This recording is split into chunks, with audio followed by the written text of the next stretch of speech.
This episode is sponsored by Lupton Capital, which provides a variety of investment services to both retail and institutional investors on platforms such as Seeking Alpha, Substack, and StockTwits.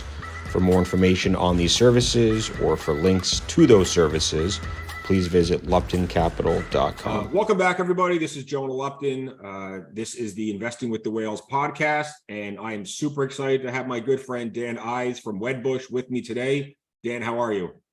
Great to be here. This will be a fun hour. So you're doing this from your hotel room in Miami, correct? Yeah, a hotel. And look, I mean, for our stuff, we're probably on the road maybe 60% of the time.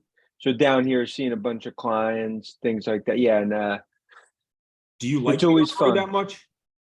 I mean, look, I've done this since late '99 in terms of as an analyst, and I think it just sort of comes with the territory in terms of from a travel perspective. But look, you could travel as much or as little really as you want, right? I mean, for us, it's always like traveling's always been key in terms of like client interaction. I've always worked at shops where I felt like you really want to sort of see whites of the eyes of investors, hand holding. And then obviously a lot of our travel is like managing teams, but then also a big part is like, especially international travel in China because of Tesla and Apple and the chip and the supply chain. And, you know, we have clients all around the world. So I just try to I've gotten pretty used to it, but, you know, it definitely sometimes, you know, when you're stuck at O'Hare for 5 hours, it's not fun. And then when you're not traveling, you're back in New York? I'm back in New York. I'm a New Jersey guy. Remember, it speaks to my, I think, New Jersey Pete's #1. Although I did a Twitter poll, New York, Staten Island, I mean, crushed it in terms of, versus New Jersey. But yeah, I'm a core New Yorker. What is your favorite pizza place? Do you have one? So, You're gonna get in trouble if you say. Yeah. So I have a few favorite pizza places. I mean, Spinoli Gardens in Brooklyn, to me, is like up, like that's like sort of peak. There's a few places in New Jersey that I'm super bullish on, and that's what we're going to be doing. We're going to be doing a pizza tour in mid-March. Are you taking what's it? Are you taking Dave with you from Barstool? Look, we'll see. I mean, hopefully he could come. But it's look, I think it's one where, New Haven clearly, has probably the best pizza out there. But New Jersey, I feel like let's say it's underrated. I feel like there's just so many good spots that, at least that I've been to, that we're going to do in this tour. And look, and it's kind of like, especially doing Twitter the last few years now, more, at least from a stock perspective, that's sort of our personality, right? It's kind of like we're transparent. It's the way that we sort of do things in terms of our opinions, in terms of our views of stocks, and pizza is no different. That's why I put out my Celsius top 10 list all the time. You gotta. Are you a thin crust or deep dish guy? I think I know the answer. So I'm a thin, like I'm somewhere like a thin crust, bar pie, bullish on, but like Chicago, Molinari's is my favorite there. And I'm, it's funny because especially like in our business, like we spend so much time just traveling. Like I've been to so many of the great hot spots in Chicago, and it's awesome, man. It's just like, but you have to starve yourself for a couple days before you go to Chicago for a deep dish. I mean, those pies are no joke. You are right, because you get so stuffed. It's like you almost can't do anything. I mean, it's like a pie. I mean, it is. I feel like you can only really have like one or two slices or something like that. Yeah, no. I mean, I'm a big boy. I had to go more than that. Okay, let's jump into some stocks. So on the Wedbush website, you do cover a lot of companies: Tesla, Apple, Uber, Salesforce. What else you got in there? I mean, those are the ones recognize. Software, and we could talk like cybersecurity software. And obviously, like, look, obviously you do such a phenomenal job on Twitter. Thank you. The goal here too is just like, at least from my view, like where I see some of these stocks, like sentiment I could talk about. Look, I thought first, like last year, like for us as a permable, I mean, it's probably our worst year for stock picking since 2008. I mean, and obviously a disaster year for just tech stocks. But our view has basically been like, look, that was just a Fed-driven sell-up. Risk assets got thrown out the window. Clearly, like you're going to see tech significantly take it on the chin. My view coming in 2023 was like, okay, as we do checks, like our fundamentals going to hold up better than people feared. I felt that many, at least institutional investors, were just not well positioned. I think it was like 2022 playbook, PPI, CPI, white knuckle type thing.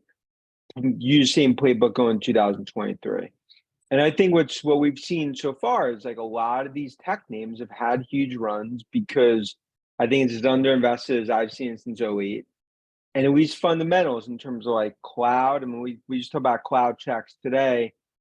We've seen over the last 30 days, 40 days, a clear stabilization to uptick across cloud universe. Now, again, who knows? Black Swan event. Does it get worse next? But I think it is important, like cybersecurity, cloud, as just a broad sector, we're definitely seeing what I'll call upticks there. What's involved in a channel check? I mean, for us, look, we talked to a lot of customers. We've covered tech 22 years, and it's really trying to really understand, from customers, from the channel, in terms of just like what activity looks like. Our customers, if there's price increases, are they basically just saying no way? Where are the priorities? We talked to a lot of CIOs that give us, I think, a good viewpoint into where priorities are. And that's how we've always done it, right? But it goes back to like you're clearly like you're gonna have your hits and misses.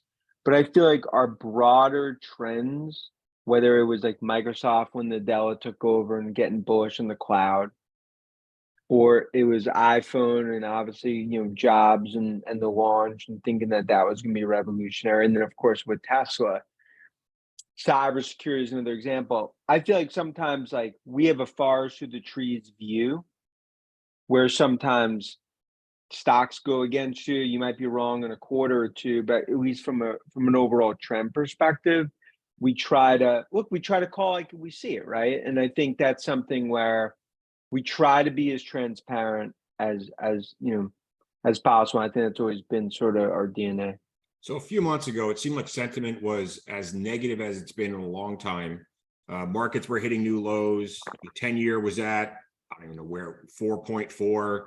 Inflation was still pretty hot. Fed was talking super hawkish. Everyone's talking deep recession, big earnings decline. And it feels like sentiment's changed a little bit. And now people are talking soft landing, no landing, maybe recession in the second half of the year, maybe recession early 2024, because employment's still strong, the economy's still in decent shape, earnings are holding up. Are you seeing that sentiment change with the big customers and in the C-suite? It's changed dramatically. I think it's changed dramatically from an institutional perspective. I could tell you with talking to clients every day and seeing them, because at the end of the day, that doomsday scenario, at least economically or spending wise, is off the table. I mean, that's so it's just forget like inflation and everything else, but at least from a like falling off a cliff, IT spend, numbers getting corrupt, that's off the table. And look, as someone like I covered .com bubble and burst, and I covered companies during financial crisis. So my barometer is we're now talking much more from like a tepid perspective, but it's nowhere near like the Armageddon. So let's just talk, that's one thing. Now look, like that, the biggest argument will be like, okay, is it actually changing from a spending perspective? The biggest thing we see, and I could tell you, we see it from our checks in Asia on Apple, in terms of iPhone. We see it on the enterprise. December, I'd say call it end of November, so maybe like the first week in January. Budgets just froze. So much of the flush that usually happens Didn't happen. Okay. You clearly had massive supply chain issues that were happening, across the board in China. China was still in lockdown, in terms of a lot of the COVID lockdowns. It's a big difference, right? Like, in other words, like now, like at least from a zero COVID situation in China, that's off the table. Supply chain significantly improved. And now a lot of those budgets, they might got cut or downsized, but they're green lighted. And that's important because a lot of these companies, when they gave guidance, they did exactly what you want to do. Rip the Band-Aid off, lower numbers, straighten up. And I think, like, look, I disagree. There's like a narrative out there, people like they'll look at S&P and they're like, oh, numbers have to come down. So numbers have to come down. That means the stocks have to come down. That would be like a typical narrative. Whisper numbers were already 15% below street models. So it's just the whole point where that's why in so many of these prints, lower, guide down, stocks rip.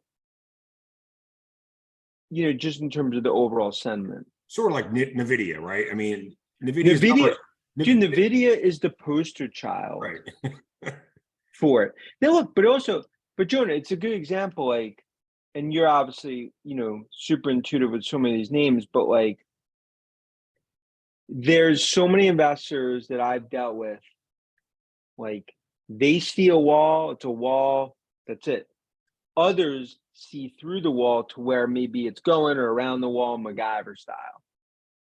When it comes to transformational names in tech, you're never going to pay the multiples that you ever would hope that you're going to get. In other words, like, you're not getting a Gucci pocketbook for $300 if it's real. That's not going to happen. And it goes back, you're always going to have to pay a premium. Right. Just like you're not going to get Apple at 12 times earnings.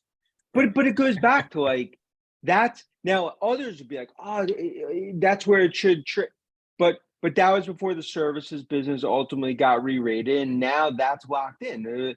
You could argue services business worth 800 billion and 1.2 trillion, but the days of the 12 to 16 PE, in my view, is in the rearview mirror. But I do feel like things have significantly changed. And I think also it's like, you could say it's like a macro tape that we're seeing in technicals, but fundamentally, there's definitely an undertone change in terms of, not just numbers, but I think, in terms of checks. Do you think we'll continue to see more layoffs across tech? I mean, look, a lot of these companies were spending like Motley Crue in 1990. Okay. So, like, it goes back to the spending was such at a hyper, you need to cut costs. Oh, yeah. But also my view is that when you cut costs and the adults are in the room, it's no different than what we saw with the rip the face off rally in Meta, or what you've seen with Salesforce. To me, that, going back to playbook from 03, 04 and playbook from 09, that starts the next cycle. So it's funny you mentioned Salesforce. So I believe there's now 5 activists in Salesforce. I don't know if I've ever seen 5 activists on the same company before, and I'm not sure if they're all looking for the same thing, but how do you think that kind of plays out? I know, Mark had his CEO, name skipping me right now. Who was the co-CEO of Salesforce that just left? Yeah, well, he's had 2 that have ultimately left. But the most recent one, who used to be at Facebook, right? And then Twitter, chairman of the board. That was look, I think that situation was the straw that broke the camel's back, because when you think about it, Butterworth, obviously Slack, that really started the disaster, right?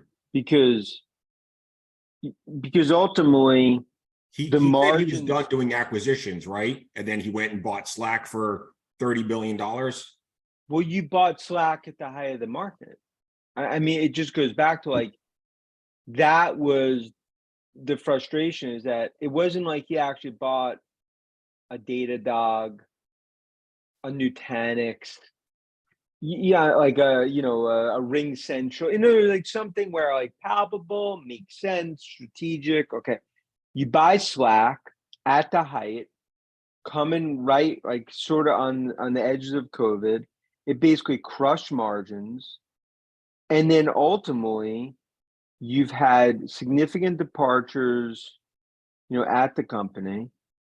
And then the reason activists have come in because it's a golden asset in terms of the install base. Benioff, you count on one hand in terms of like leadership, within broader tech. And I think activists, they do have different views of what could be done. I think there's three essential things on the table. Well, first of all, fundamentals in the near term, backseat. So you've had like whatever 7 or 8 downgrades, and it's about fundamental, and you've seen the stock basically go straight up since, because fundamentals really at this point, like it's not a priority. The priority is basically like, do they put strategic options on the table, which could be potentially, even though it'd be more fireside sale, but like selling Slack. Do they spin off Slack? Interesting. Do they spin off or sell Tableau? Do they potentially put those assets combined and do some sort of spin off? Obviously, the margin targets and more cost cutting. And then you talk about the Benioff sort of, is there some sort of succession strategy that the activists want to put in there? How far But from yeah, retirement do you think is Benioff? look, I think Benioff's going to be there. He's going to see this thing through the next stage of growth. But I do believe like the clock struck midnight. In other words, like there's no more magic carpet, right? Like investor frustration is started to boil, and Benioff can give some, cookie cutter conference call Wednesday. Like this needs to be like a Zuckerberg, this is the new meta efficiency, New Deal type speech. Like, it needs to be something where it's laid out strategically what's going to happen here. Because if not, there's serious concern because gross deselling, margins is nothing to write home about. At the same point, you're battling Redmond, which is essentially firing on all cylinders, especially when the Dell getting the ChatGPT asset. And to that point, just to be clear, like this is not a hype cycle. Like I've talked to many CIOs, many beta testers, data scientists. I believe this really starts a significant area of spend in terms of just overall AI. Do you think Microsoft made a good investment in OpenAI? $10 billion, nothing to sneeze. That was the Patriots 6th round 2000 draft coming out of the big house University of Michigan team, Tom Brady. I mean, Pick 199. That's my view. I mean, think about it. Like from Microsoft, because you gotta go back, like from Microsoft, like mid to late 90s, when they're in antitrust battle, Gates does nothing. Afraid, right? What 202 area code's gonna do. Missed out on social, missed out on mobile. Now they've already gone through that. They know they're a little more, they don't got wings clipped like maybe other bigger tech firms. So they could do things like that. They want to be in the left lane of innovation. And Nadella recognizes like this is the time to be aggressive. They caught lightning in a bottle there. I'm not saying Google can't start to catch up, but they definitely caught everyone flat-footed. Yeah, I mean, I think Google lost 120 billion in market cap in a week because of that, because of their little fumble with Bard, which I didn't see, so I'm not even sure how big of a fumble it was. But I mean, we know Google's been working on AI stuff for the last decade, so it's hard to believe that Google's. Well, they have deep minds and everything. Yeah, but look, it just comes down to like, this is no different if you're a college football fan, pro, combine comes, and all of a sudden, as a running back, you run a 4.840. Like, it is what it is. You could be like, oh no, it's the hamstring. You ran a 4.840. Right. You're not going first round. You're not getting drafted. Exactly. So that's why that was so disturbing, like to see Google go down that path, like rush it. You know, it was a black eye. Now look, like Apple clearly, like they also have some significant opportunity. Amazon Jassie's not just going to sit there on the bench watching. Like I actually believe the enterprise is more of an opportunity than even on the consumer side, just monetization perspective. And now, granted, I understand like most people be like, oh, it's a hype cycle, you know, metaverse-ish. I disagree on this one. I think it's real. If you could only own, do you cover Amazon? Yeah, so Amazon don't formally cover, but my view on Amazon has basically been the AWS piece, right? Like that the market undervalues that piece for Amazon. My view is that the GCP piece for Google is significantly undervalued as that sum of the parts. And I think, when when you think about this next leg, everyone's trying to figure out what's the next strategic poker move. What does Jassy do? What does Apple do? Do you think those companies, do you think Amazon will ever spin out AWS? I mean, obviously, if they got forced into it by Congress, DOJ, whatever, but you think they'd ever spin it out? Look, the ironic thing is if they spun out, you could argue the valuation is significantly higher than it is today, right? Oh, definitely. But I just don't believe, just given the nature of that profitable machine, which generates more cash in some countries, and e-commerce, that they would ultimately do that themselves. It would have to be forced. And it goes back to like with antitrust issues that everyone, that listening has focused on for many years with tech. It tends to be more noise just because of the lack of consensus within DC as well as the EU. Plus, there's so many other parts of Amazon's businesses that are tied into AWS, that use AWS. I mean, it would be an very mess. Exactly. Very messy. Exactly. But I agree. I mean, that would be an amazing asset to spin out because AWS is probably worth $500, $600 billion by itself. Well, look, I mean, we've talked about like Apple services business, we think's worth 1.2 to 1.3 trillion. Holy smokes. Wow. I mean, that was a big part. I have Apple devices all over my apartment and they're all hooked up to the cloud and this and that. So, I mean, it was a big part of the re-rating. And that's why, like my view in like this market is that, now look, I'll be the first one to say, I'm glass half full, been a perm bull for decades. Yeah.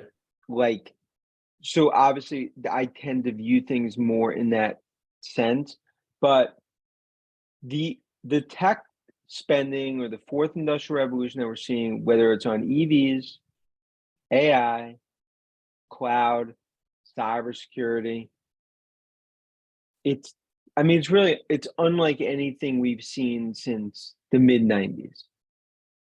Let's talk about Tesla, right? I mean, I know you're on CNBC a lot talking about Tesla, Apple.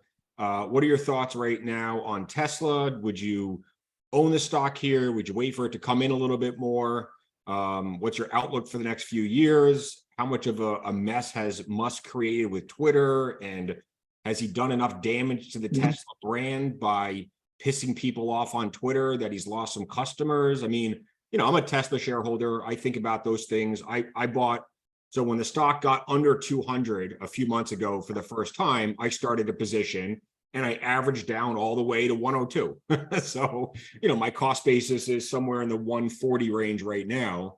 Because I do think it is, this company has a lot of potential long-term, but there's also risks, there's more competition. And so what are your thoughts on Tesla?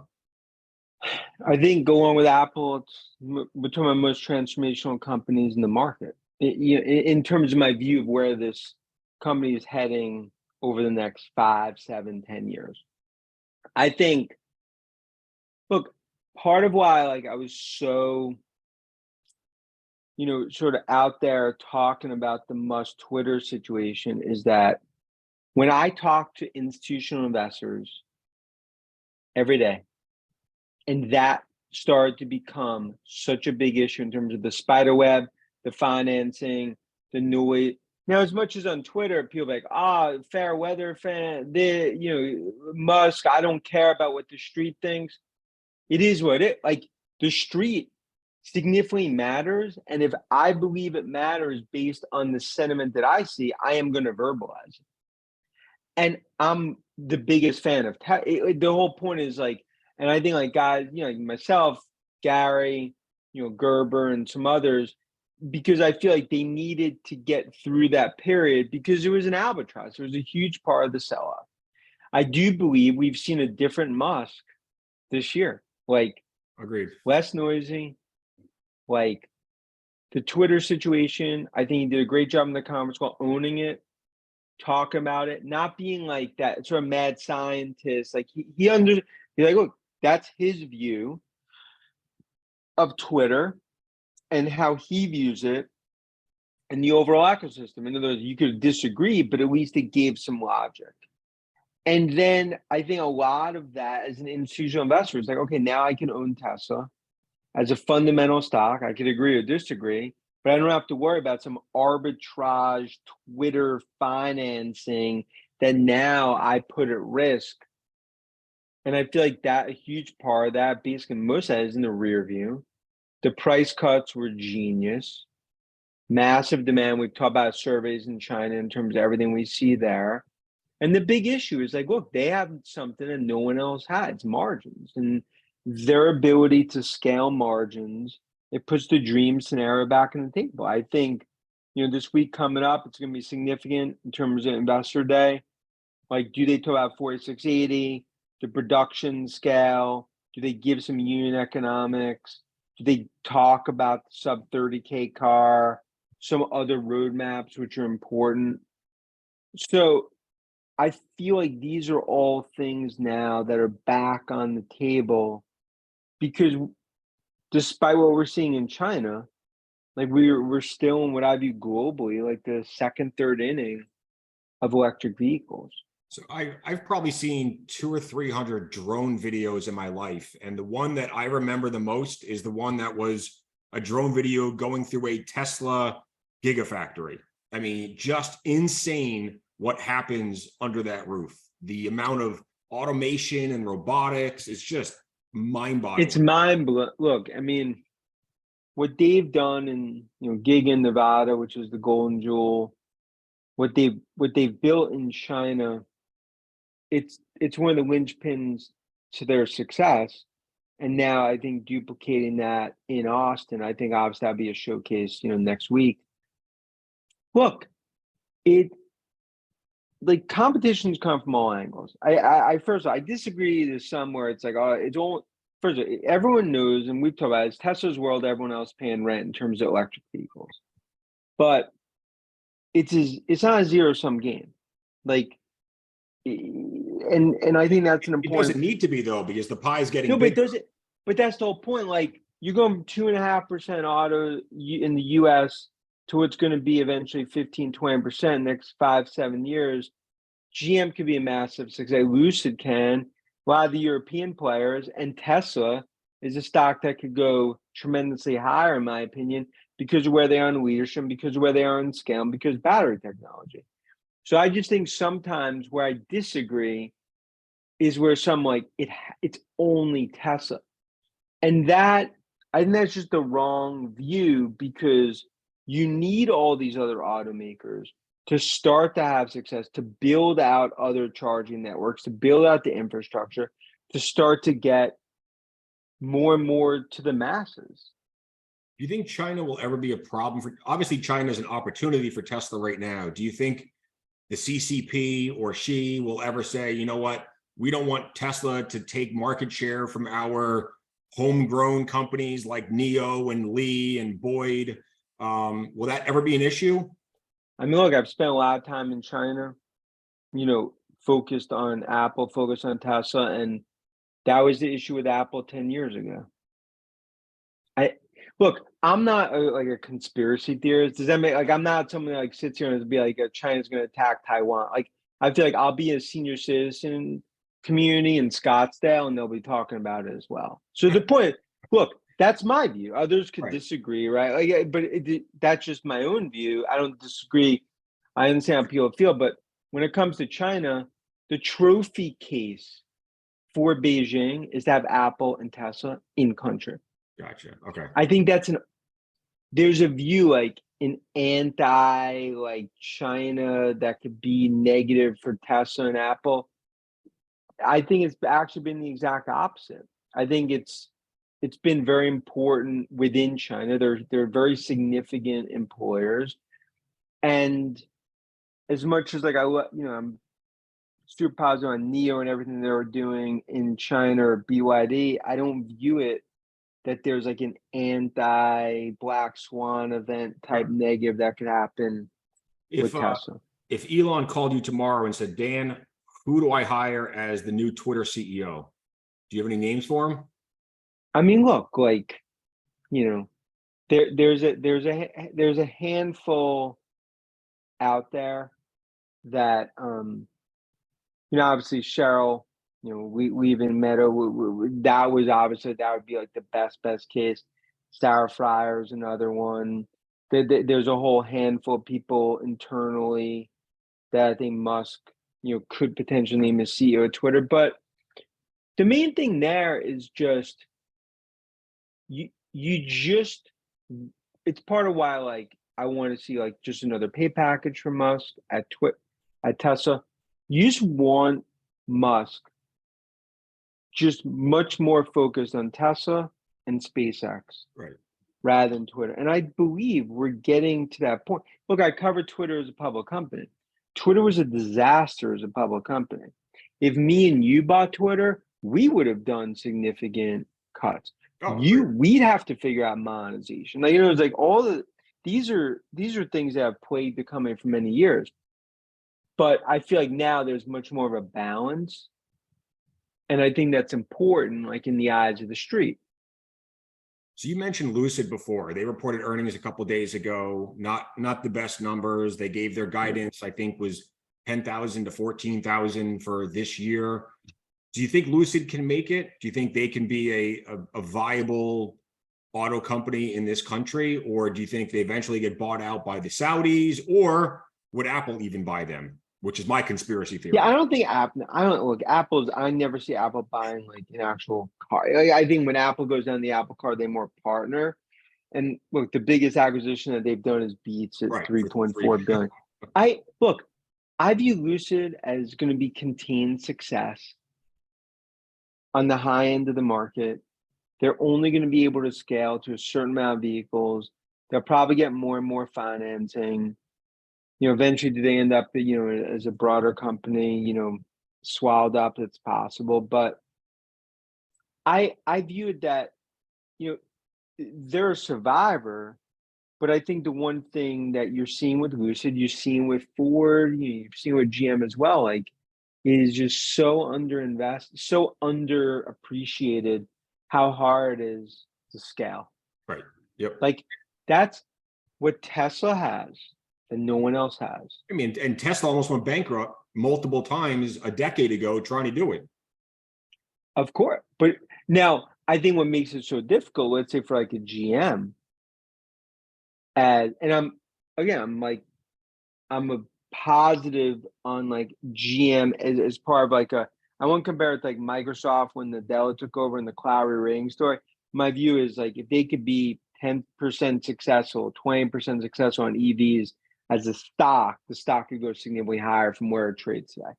Because I do think there's a broader re-rating that could happen across the auto industry as more and more becomes EVs, which I view as more disruptive tech. I've always viewed Tesla more disruptive tech company rather than a traditional auto. But even look at GM, right? I mean, and I think you saw with Ford this week, like easier said than done. Let's talk about Uber, because Uber is one of my biggest positions coming into this year. I thought we were going to continue to see nice top line growth, improved margins, improved free cash flow, which we've seen. They're crushing Lyft, at least it appears that way. Dara is obviously a great CEO. Travel in this country strong. I mean, every time I go out to the bars and restaurants, everything's full. People are using Ubers to get in and out of those places. So, and Dara seems very bullish. So I do think my investment thesis is alive and well. What are your thoughts on Uber? I know it's significantly under, because I think like, look, and let's just be clear, like coming out bullish on Lyft, when you come out of the IPO, look, there were some dark days, right? Like to sort of go from where we were then to here, it's a different company. Like the point is like the profitability, the focus, the take rates, the delivery business, I think it's significant. What I've used almost as sort of some of the parts. In no more easy money environment, Lyft, it's been a disaster of epic proportions. And I think, they have, I think, they're going to significantly struggle. And now you look at Uber, you could start to scale this business to points where, like, I believe in terms of disruptive tech and shared economy, like Uber's name could go much higher. And I think, I can tell you from my perspective, like significantly under-owned, under-invest. A lot of times, institutionally speaking, like we talk about Uber, it's like crickets. You know what I mean? It's like I'm talking about, I'm like, did my phone go out? No, like, you ever talking like, you're like, I'm like, I'll talk on, I'm like, they still there? But it's funny you say that. So my parents came up to visit me today. They were here a few hours ago, sitting on those couches behind me. And my dad asked me what my biggest positions were right now. And I said, it's Celsius, it's Uber, it's Lantheus. And I rattled off a few other names. And he said, I never really understood, because he's actually retiring next week after 50 years in the business. Oh, congrats. 50 years in the business. So wild. 50. What was his business? Wealth management. Oh, nice. Oh, yeah. So he started out many, many years ago at Prudential, and then Dean Witter, and then Morgan Stanley, Smith Barney. So he's seen everything. He's seen it all. So I worked with him when I got out of college. I spent the first 5 or 6 years in the business with him before I left and went on to do my own thing. But nice. Yeah, I mean, when he started, where'd you go to college? Salve Regina in Newport, Rhode Island. Nice. But Newport's awesome. When he started in the business, I mean, he's told me some crazy stories. I mean, they used to. Oh, I'm sure. Prudential was next to a bar, and they used to take turns going over to the bar and writing, the stock quotes on the chalkboard every day at lunchtime, as all the local businessmen came in. I mean, it was just a completely different world back then. We can't appreciate it. I mean, there was no technology whatsoever.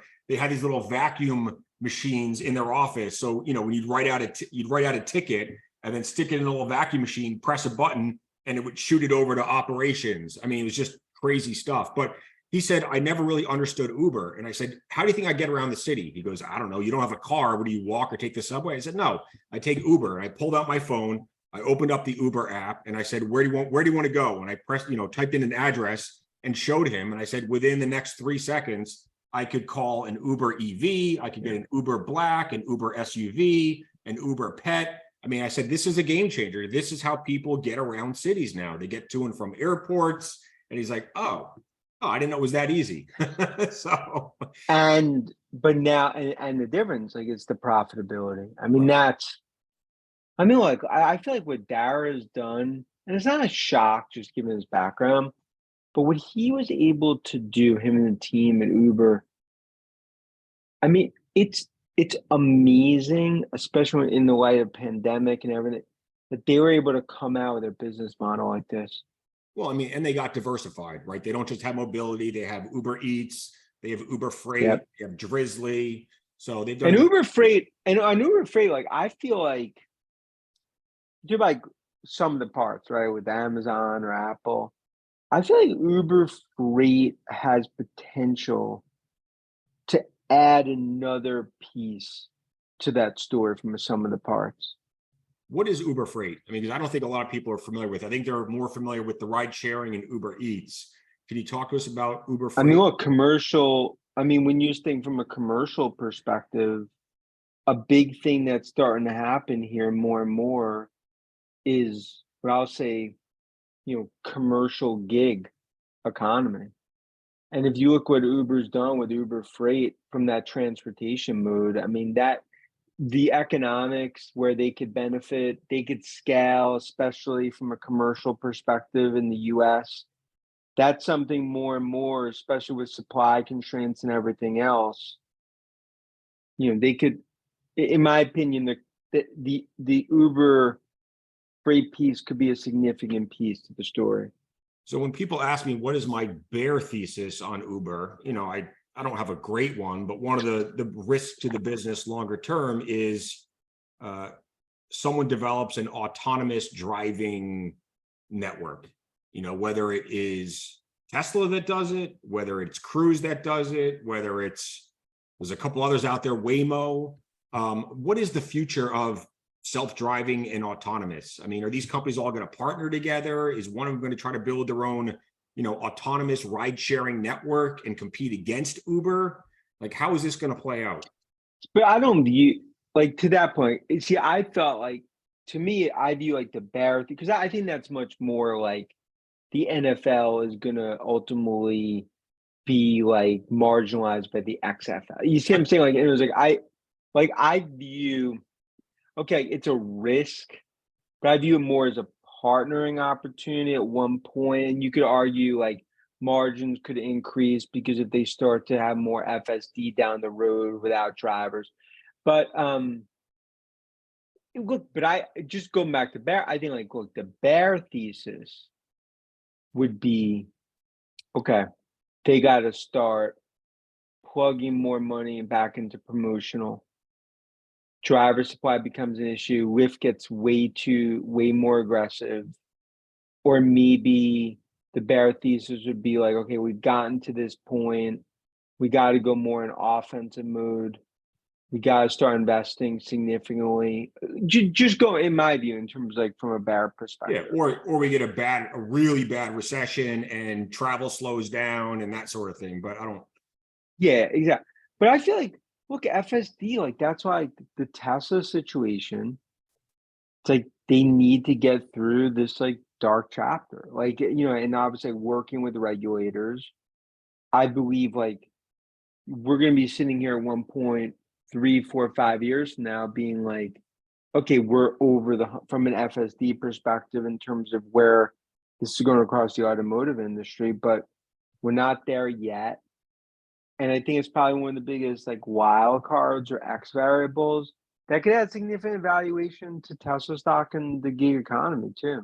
So I tell most of my subscribers, because I run a couple different services, that they should all have a little bit of cybersecurity exposure in their portfolio. And there's a lot of names to choose from Palo Alto to Fortinet to CrowdStrike to Zscaler, Okta, if you want to throw them in there too. What's your favorite name in the group? I mean, Palo's been our favorite. I mean, Palo and Zscaler are favorites. We've all CyberArk's been one of our favorites on SMID cap, and more of like from a basket perspective, I'd say Checkpoint more of like a value way to play cybersecurity. Look, I think it's one of the biggest narratives that have come out of earnings season, and I can tell you, like, I think cyber spending is going to, from what we see, 18-20% this year in a 2 to 3% IT spending environment. It speaks to, and especially look at what happened with Nikesh and Palo Alto, like the free cash flow story now starts to ramp. And like part of why we've been, bullish on Fortinet for the last decade, it was the view, like it was similar to what happened with Splunk, Tableau before they got bought. Once these companies switch and all of a sudden margins and free cash flow comes, that's like drinking out of a fire hose. Like, in terms of the margins and the scale opportunity, that's what's happening with Power. It's a re-rating. I mean, it's no longer EV to rev, it's where the trade now all of a sudden becomes free cash flow multiple. What do you think happens to SentinelOne? I mean, I know they're the fastest growing one in the category, but they also lose a lot of money. Those operating margins are still pretty brutal. You think they end up getting acquired by someone? Look, I mean, they're a top acquisition candidate along with Varonis. Rapid7. Yeah, I mean, like when we just think on the cyber side, look, I think endpoint, it's tough, right? I mean, to even just be in the same neck of the woods as a lot of these players, pricing pressures there. And I think Sentinel-1, like this is a key, like 2 to 3 quarters ahead.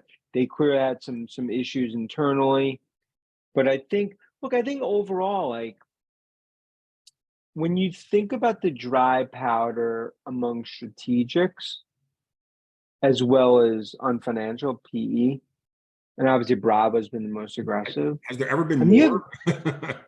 no, but you have massive dry powder for M&A. Now, you could argue like, okay, M&A has been slower than you would have expected, but I think specifically within cloud and cybersecurity, like there's going to be huge areas of consolidation. So Thomas Bravo has been pretty aggressive. Vista's been pretty aggressive. You think Francisco Partners a little, yep. Okay. You think they'll continue to be aggressive? Do they still have some dry powder left too? I mean, if you look like the money raised for these funds from a PE perspective, I mean, you have hundreds and hundreds of billions of dry powder. So, it just goes back to like some of these narratives, and it's something, good for your listeners. Like anytime some of these companies, like they have some disaster earnings, analysts probably downgrade across the board, stocks down 40, 50%.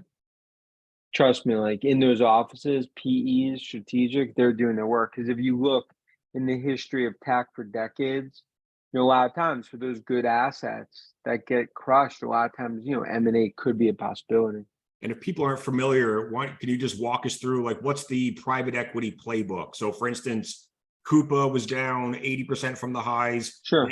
They get bought by PE. What does PE now do with Coupa? Because basically you cut significant costs out of the business, usually swap out management teams, take the asset, takes the customer base, take the maintenance, and then I'm basically going to grow that maybe with other assets that I already acquire. I consolidate it, and then you look out 2, 3, 4 years, it's an IPO at massive valuation. So look, you cannot like fight the success so many of these assets have had, because sometimes like public companies, these companies just can't operate well as public companies. Visibility, management team, competition, whatever it may be. Coupa is a good example, right? SailPoint's another example. I mean, obviously we could go down, more and more down the list, but I mean, there's value, and that's why a lot of times like public investors might be selling it. Strategics and financials are sharpening their pencils. So I'm just looking at the list of companies that you cover, and I see C3 AI. So that's a Tom Siebel company. Yep. Obviously, the stock's done very well year to date because of all this AI hype. I mean, I know we talked about AI before, but are there any companies out there that you still think are a good value because of what AI can I think SoundHound is more of a speech-based algorithmic AI play where like if they execute, and I believe they can, I think there's significant value that could come there. Look, and even when you look like C3, like, yeah, and for C3, like now it's about like, okay, there was a hype and they're well positioned and Tom knows it, but now it's about execution. I think they report next week, maybe. Yeah, they report next week. Yeah. So that'll be interesting because the stock's obviously run up into earnings, although it's pulled back from the recent high. What else do you want to talk about before we wrap up here? I would just say, look, my overarching view is just in these cycles, and I get day to day or hour to hour on Twitter, if you get too caught up on like technicals, PPI, CPI, name any sort of like inflationary, I feel like sometimes you do miss forest through the trees in tech. Like in other words, I think sometimes when you tune out the noise, it it actually creates opportunities. And I think what we've seen over the last like 45 days is a good example, right? In terms of tech. I just think like, look, winners and losers, like never underestimate how bad a management team is, never overestimate how good they are, right? So the point is like in these, not like emperors and have any clothes, but like in these environments, like you have the natural bifurcations. And I just think like high quality companies with great management teams and great moats, these stocks go on discounts in markets like this.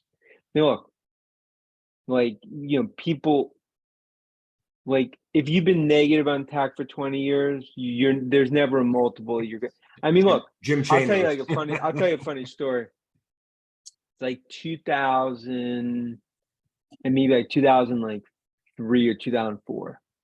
Walk in, a lot of times I got meetings, investors, I walk in, there's a bunch of people in the room. Person starts off meeting, be like, I only invest in companies, tech companies, or overall companies that are cheap, but I include stock-based comp and I view GAAP earnings. So literally, like I just get up and be like, it was awesome meeting everyone, but I just don't have any name that you're probably ever going to look at for the next 40 years. It just speaks to like, that's what makes a market. But I just think it's easy to get caught up in these types of tapes in just macro 2022 playbook. Every CPI, PPI is like popcorn going to, a Rocky movie. But eventually that dissipates. I mean, the point is like, I think that's the one thing that's starting to play out now. And I think you even saw it today. It's like, okay, another 25 bips. And but the point is like, we're in the 8th inning, like late 7th, early 9th. We're not in the 3rd.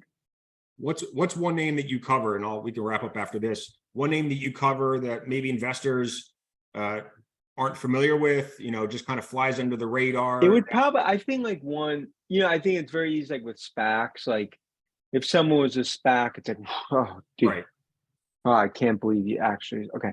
So, but eventually it's not where you're born. There's companies like that was the way that they went at, like, or public, or maybe it didn't do well as a public company or whatever in this IPO.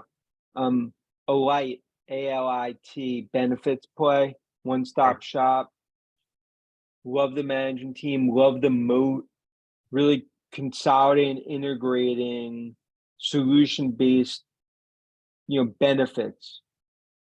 And that's a name that like, that would be a good example. I'm not familiar with it. Are they relatively new?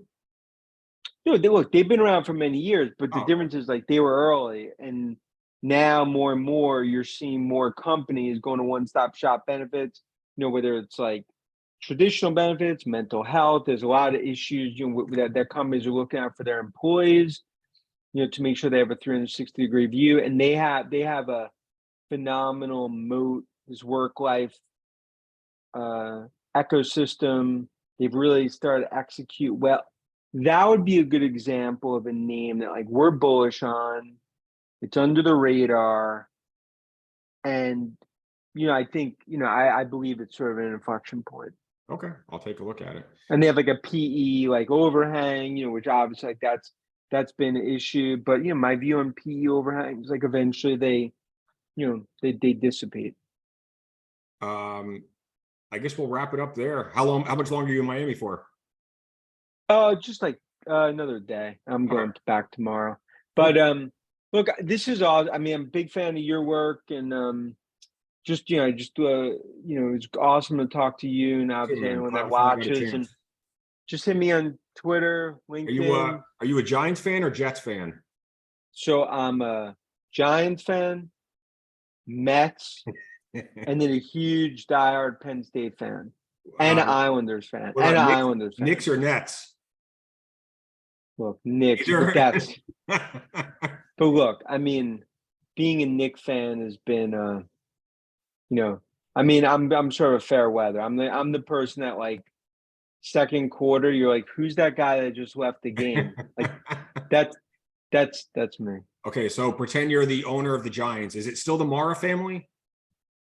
Yeah. So if I'm owner of the Giants, I feel like you gotta re-sign Saquon. Oh, I was going Daniel Jones first. No, and Jones, either they franchise one of them. I mean, look, I just think like I feel like they started to find success. Now you got to start to build both lines up, DBs. I just can't imagine giving Daniel Jones 35 or 40 million a year. Like that just seems crazy. Look, I mean, it's also possible like they franchise, and then obviously in the draft there's a handful of quarterbacks. I mean, they could sign Barkley, franchise Jones, and then look to get lightning in a bottle. Richardson. I look, but that's why any of the good quarterbacks, Richardson, Florida, or obviously Will Levis, Kentucky. These are guys that are going to go like top 5. So the point is like, can you get that first or second round pick?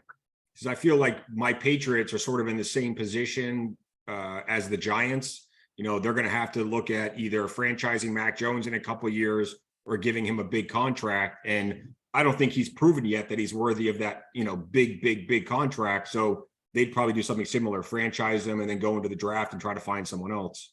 Look, and the problem is everyone wants the Josh Allen situation. Right. That's a once in a decade, hitting the lotto situation. It's just hard to find that. Right. Agreed. Well, Dan, thank you so much, man. No, thanks. Have a wonderful weekend. And I'll see you on Twitter. Yeah. Thank you. Have a good one. See you. Bye.